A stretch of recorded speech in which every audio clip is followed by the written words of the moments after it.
Hi friends, Hindi recorded channel में आप सभी का स्वागत है।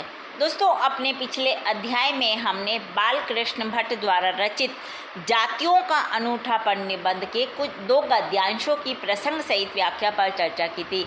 इस निबंध में लेखक ने बताया है कि किसी भी जाति का मतलब यहाँ किसी भी देश के नागरिक से है कि किसी भी देश में रहने वाले लोगों का उनमें क्या विशेषता होती है या किस कारण से वो दूसरे देश के लोगों से अलग होते हैं। किसी एक देश के लोगों में क्या ऐसा होता है कि वो दूसरे देशों के लोगों से अलग हो जाते हैं। यहाँ उनका जाति से मतलब इसी बात से तात्पर्य है। तो दोस्तों, पिछले अध्याय में हम इसके 2 गद्यांशों की व्याख्या पर चर्चा कर चुके हैं। आज के अध्याय में हम इसके आगे के और गद्यांशों की व्याख्या पर चर्चा करेंगे। तो चलिए दोस्तों, शुरू करते हैं अपना आज का अध्याय में और अपना पहला गद्यांश पढ़ती हूँ। यद्यपि संसार में बहुत से मजहब हैं जिनमें बड़ा बड़ा उत्कर्ष किया गया है, पर मुनि और आश्रम के जोड़ की कोई बात हम संसार के किसी मजहब में नहीं पाते। यह बीज गुण जो हमारी जाति को औरों से अलग करता है, क्यों ऐसा है? इसका उत्तर चाहे हम ना दे सके, पर यह तो अवश्य कहेंगे कि जब से इतिहास का लेश मात्र भी इस जाति में पाया जाता है, तभी से प्राकृतिक कारणों ने इस मननशीलता की जड़ डाल रखी थी। इन प्राकृतिक कर्म से हमारा प्रयोजन यहाँ के ऊंचे ऊंचे पहाड़ों, बड़े लंबे चौड़े मैदानों से है, अथवा आबहवा जो अफ्रीका देश के समान ना अत्यंत उष्ण या तीव्र, न लैपलैंड सरीखे शांति प्रधान देश के सदृश अत्यंत शीतल है।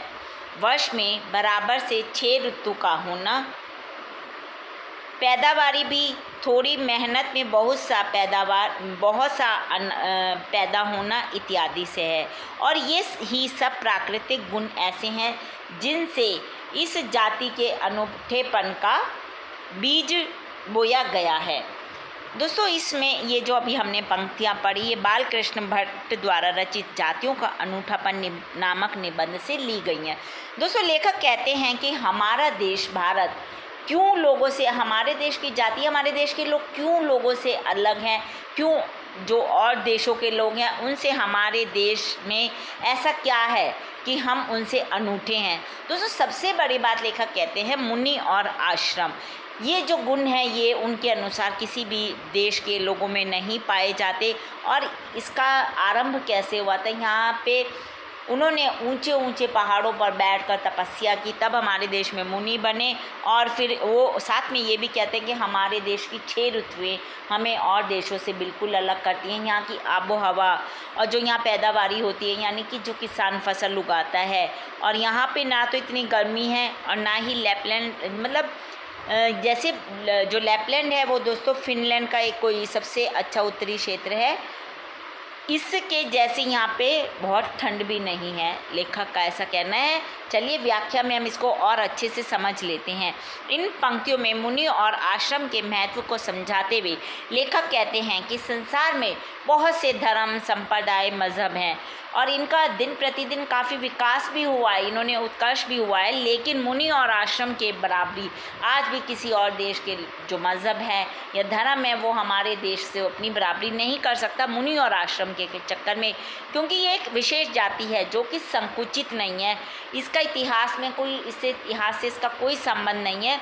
यह तो प्राकृतिक कारणों से अपनी मननशीलता से जुड़ने के कारण विशेष रूप से अनूठापन लिए, यानी कि ये जो मुनि लोग हैं आश्रम बनाते हैं, ये ऐसी जगह बनाते हैं, पहाड़ों पर बना लिए जहाँ का नज़ारा बहुत प्राकृतिक नज़ारा बहुत अच्छा है, वहाँ बना लिए। और इनके अलग ही इनके अंदर गुण होते हैं। मुनि जाति ऊंचे ऊंचे पहाड़ों, लंबे चौड़े मैदानों, खुली हवा और ऋतु आदि के गुणों से संपन्न होती है और इस जाति में यही अनूठेपन का बीज दिखाई देता है। तो हमारी जाति किस लिए अनूठी है, लेखक यहाँ ये बताते हैं।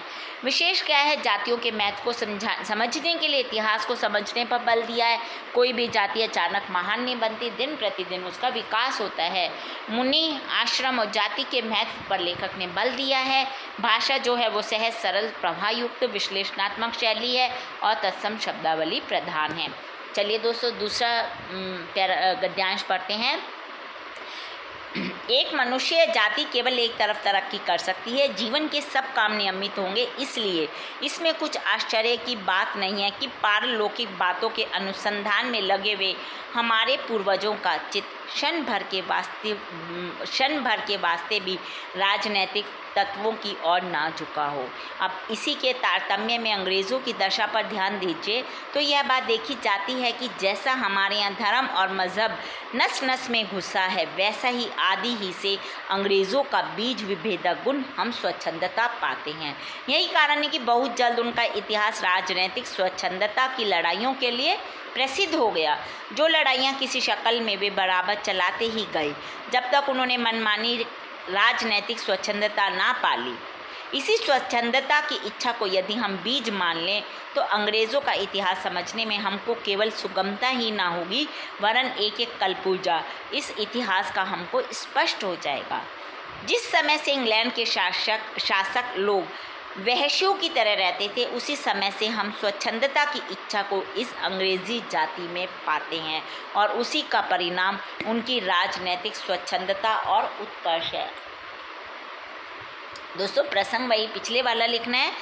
इसमें लेखक कहते हैं कि किस तरह से जो हमारे देश भारत के जो पूर्वज थे वो किस तरह से अपने अनुसंधान वो दूसरे और बातों को समझने की कोशिश करते थे कि संसार में क्या है, कैसे ये बना, इन सब बातों की तरफ उनका ध्यान था, ना कि राजनीतिक तत्वों की ओर। और अंग्रेज़ों का ध्यान किससे था? शुरू से ही राजनीतिक षड्यंत्र और इन सब की तरफ उनका ध्यान था। तो दोस्तों चलिए इसको व्याख्या में जानते हैं। इन पंक्तियों में लेखक समझाते हैं कि कोई भी मनुष्य जाति में जैसे संस्कार रूपी बीज पड़ती है, यानी कि जैसे हमें संस्कार मिलते हैं, हमारी जो सोच है वो हमारी जाति की विशेषता बनती चली जाती है। हमारे पूर्वजों ने हमें शुरू से ही धर्म का रास्ता दिखाया तो हमारा ध्यान उसी तरफ चला गया। अब देखिए, पाश्चात्य संस्कृति और भारतीय संस्कृति दोनों बिल्कुल अलग अलग है, यानी कि हमारे देश की जो जातियाँ हैं वो एक तरह से अलग अलग है। हम विदेशियों से अलग हैं। हम जिन्हें अपना आदर्श मानते हैं उन्हें ही अपना आदर्श मानते हैं। क्यों मानते हैं? क्योंकि उनके आदर्शों को मानने से हमारा जीवन नियमित रूप से हम अपने हर काम करते रहते हैं, हमारा जीवन चलता है उनके आदर्शों से लिए। इसमें कोई आश्चर्य की बात नहीं है कि हम उन आदर्शों पर आज भी चलते हैं। लेकिन वहीं हमारे पूर्वज जिस प्रकार अध्यात्म की ओर जुड़े थे, पारलौकिक तत्व और अनुसंधान की ओर जुड़े थे, तो हमारे विचार भी अब वैसे ही हैं जैसे उनके विचार थे। और लेकिन हम यदि अंग्रेज़ों को देखते हैं तो वो तो हमसे बिल्कुल अलग है, क्योंकि उन्होंने हमेशा फूट डालने की विभेद की नीति अपनाई है। राजनीति की तरफ उनका झुकाव रहा। अंग्रेज़ों की जो शुरू से ही उनके संस्कार ही एक तरह से विभेदक नीति है, इसलिए वो अलग जाति के रूप में है, एक उनको अलग जाति प्रदान करती है। विभेदक भाव उनकी नस नस में समाया हुआ है। और उनका यदि हम इतिहास देखते हैं तो उसमें स्वच्छंदता के रूप में जो लड़ाइयाँ वो हमको दिखाई देंगी। यदि अंग्रेज़ों के इतिहास को समझते हैं और हम कोशिश करेंगे उसको समझने की, तो हम देखेंगे कि वहाँ के जो शासक लोग थे वो शुरू से ही जंगली लोगों की तरह लड़ते रहे हैं। उन्हीं का गुण अंग्रेज़ी जाति में आया। अतः हम कह सकते हैं कि किसी भी जाति का रूप या गण उसके इतिहास से ही बनता है, ढलता है। यानी कि लेखक का मानना है कि संस्कारों के ऊपर ही हम आगे बढ़ते हैं। जैसे हमारे संस्कार होते हैं, मनुष्य वैसा ही बनता चला जाता है। चलिए दोस्तों, आज का अंतिम गद्यांश हम पढ़ते हैं। चाहे कोई धर्म संबंधी आदि एकता से आप और तरह का लाभ जब तक मानेंगे जब तक कोई जाति एक राजनीतिक समूह ना होगी जिसका एक ही राजनीतिक उद्देश्य है और जिस जाति के लोग एक ही राजनीतिक ख्याल से प्रोत्साहित नहीं है, तब तक आप उस जाति की संपत्ति और वृद्धि की बुनियाद किस चीज़ पर कायम रखेंगे। हम देखते हैं कि अंग्रेज़ों के इतिहास में बहुत जल्द राजनीतिक एक जातित्व आ गया, जिसके कारण उनकी जाति की उन्नति चरम सीमा को पहुंचने लगी। और उसी के विपरीत हम देखते हैं कि राजनीतिक बंधन ना होने से बहुत जल्द हमारी जाति 3-13 हो गई। मनुष्य के संबंध में प्रारब्ध कुछ है ऐसा आप मानते हैं। अस्तु जाति के संबंध में तो आपको ये अवश्य मानना पड़ेगा कि अपना इतिहास कोई जाति आप स्वयं बना लेती है। हम ऊपर कह रहे हैं कि अंग्रेज़ों में राजनीतिक एकता के कारण उनके देश की वास्तविक उन्नति हुई। उसी के विपरीत राजनीतिक एकता ना होने से हमारा ह्रास हुआ और आगे चलकर इसका यह परिणाम हुआ कि अंग्रेज़ जाति में अपना इतिहास अपने अनुकूल कर लिया, वहीं हमारी जाति का इतिहास झक मारकर हमारे प्रतिकूल हो गया और आपस की फूट से बची कुची जो कुछ ताकत रह गई थी उसे विदेशी विजेताओं ने आकर चूर चूर कर डाला। तो दोस्तों इसमें लेखक समझाने का प्रयास करते हैं कि जो अंग्रेज़ों में क्या थी, राजनीतिक सद्भावना थी, यानी कि राजनीतिक एकता थी। तो इसी वजह से वो विदेशों पर दूसरे देशों पर आक्रमण करके अपने देश का विकास करते चले गए और उन्होंने अपने इतिहास में वो दिन पर दिन उन्नति करते चले गए। और हमारे देश में क्या थी, राजनीतिक एकता बिल्कुल भी नहीं थी, तो हमारा दिन प्रतिदिन नुकसान हुआ। और क्या हुआ, अंग्रेज़ी जाति ने दूसरे विदेशियों ने हमारे देश पर कब्ज़ा कर लिया, हमारी जाति में बिखराव आ गया, हमारी जाति बर्बाद सी हो गई। कैसे, चलिए दोस्तों इसको अच्छे से व्याख्या में समझते हैं।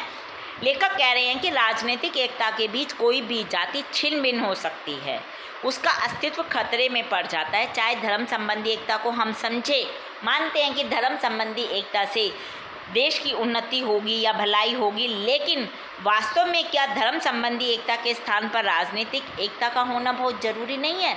हमें सोचना चाहिए कि हमारे देश में राजनीतिक एकता भी होनी चाहिए, क्योंकि इतिहास इस बात का गवाह है कि जहाँ जहाँ राजनीतिक बिखराव हुआ वहाँ वहाँ जातियाँ विलुप्त होती चली गई। और जब तक कोई जाति एक राजनीतिक समूह में नहीं रहेगी, उसका कोई निश्चित उद्देश्य ही नहीं रहेगा कि हमें क्या करना है, और इसीलिए फिर उनका विकास नहीं हो पाएगा। हम देखते हैं कि अंग्रेज़ों को यदि देखते हैं तो उनकी राजनीतिक एकता के कारण वो एक साथ हो गए थे, जातित्व मतलब उनमें एकता आ गई थी। लेकिन जैसे ही उनके राजनीतिक बंधन ढीले हुए, उनका अस्तित्व भी खतरे में पड़ गया।